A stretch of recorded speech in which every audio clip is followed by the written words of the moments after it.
The Galactic Council had made their decision with cold efficiency. Humanity would be forgotten.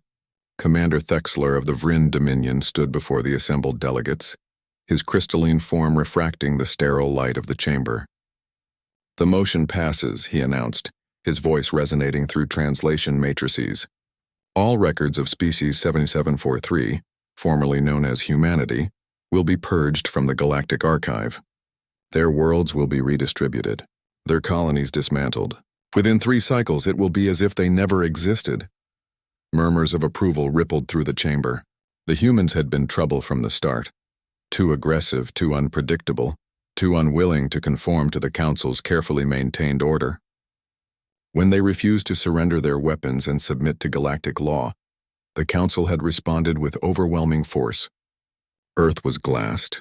Mars was shattered. The outer colonies were burned to ash. It should have been the end. But the Council had underestimated one fundamental truth about humanity. They were extraordinarily difficult to kill, and even harder to forget. Admiral Sarah Chen floated in the command chair of the Defiant Dawn, the last human dreadnought still operational. Around her, the bridge crew worked in grim silence. They were all that remained. 17,000 souls scattered across a dozen stealth ships hiding in the dark spaces between stars. "Admiral," her tactical officer called out, "we're receiving encoded transmissions from the Vryn supply depot at Kepler 442. They're celebrating the erasure protocols going live." Sarah's jaw tightened. The Council thought humanity was a problem they could simply delete from existence. They had obliterated human worlds, executed human prisoners, and now they were erasing every trace of human culture from the galactic record. But they had forgotten to ask themselves one crucial question. What happens when you back a species into a corner with nothing left to lose? "Broadcast our response on all Council frequencies," Sarah ordered. "Let them hear this." Her communications officer nodded, fingers dancing across holographic controls. Sarah leaned forward, her words measured and cold. "To the Galactic Council, you tried to erase us. You burned our worlds, killed our children, and now you attempt to steal our very existence from history. You believed humanity would simply disappear into the void, forgotten and unmourned." She paused, letting the silence stretch. "You were wrong." The first attack came 72 hours later. The Vryn military headquarters at Proxima Centauri b erupted in a cascade of antimatter explosions.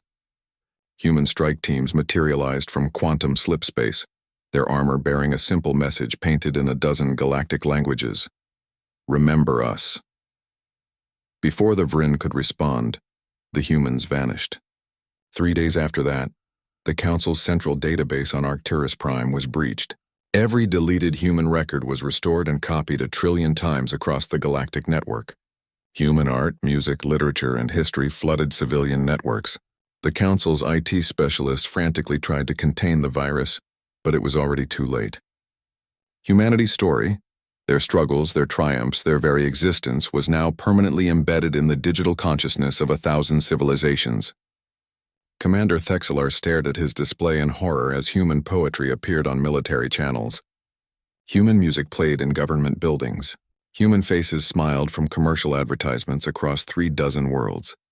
"How?" he whispered. "How are they doing this?" His aide trembled. "Sir, we're detecting human signals from everywhere. They've infiltrated our networks, our supply lines, our communication relays. It's as if they're inside our very infrastructure." "Find them!" Thexler snarled. "Find them and end this." But the humans were already 3 steps ahead. Admiral Chen watched as the holographic tactical display updated in real time. Her people had spent the last 2 months doing what humans did best, adapting, improvising, and refusing to die quietly. They had scattered across the galaxy, each team with a specific mission. Some hacked networks. Others liberated prisoners and recruited allies among species who had also suffered under the Council's tyranny. A few specialized units targeted Council infrastructure with surgical precision. But Sarah's favorite operation was the one she was about to witness. "Admiral," her helmsman reported, "we're in position above the Council homeworld." Sarah smiled, a cold, predatory expression. "Activate the satellites." High above the pristine capital world of the Galactic Council, 17,000 autonomous satellites powered up simultaneously. They had been smuggled into orbit over the past month, disguised as space debris. Now they revealed their true purpose. Massive holographic projectors flared to life, casting an image visible from the planet's surface and across half the star system. The face of a young human child, one of billions killed in the purge, stared down at the council chambers. Text scrolled beneath in every galactic language. "You cannot erase us. We are humanity. We were here. We will be remembered." The image shifted, cycling through faces, millions of them. Humans of every age, every background, every colony. A memorial that couldn't be shut down, couldn't be hacked, couldn't be destroyed without devastating the planet below. Sarah's voice rang across all channels. "You wanted to erase our name from history. Instead, we've carved it into the stars themselves. Every world you control, every system you govern, we're there. In your networks, your memories, your nightmares. We survived your genocide, and now we ensure that future generations will know what you tried to do."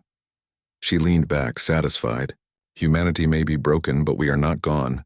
And we will never, ever be forgotten. Commander Thexelar stood beneath the holographic faces, his crystalline form reflecting thousands of human eyes staring back at him. Around the galaxy, similar displays appeared above every council world, permanent, indestructible monuments to human defiance. The council had tried to erase humanity. Instead, they had created something far more dangerous, a legend that would outlive them all. Humanity's name was now carved into the stars, and no force in the universe could remove it.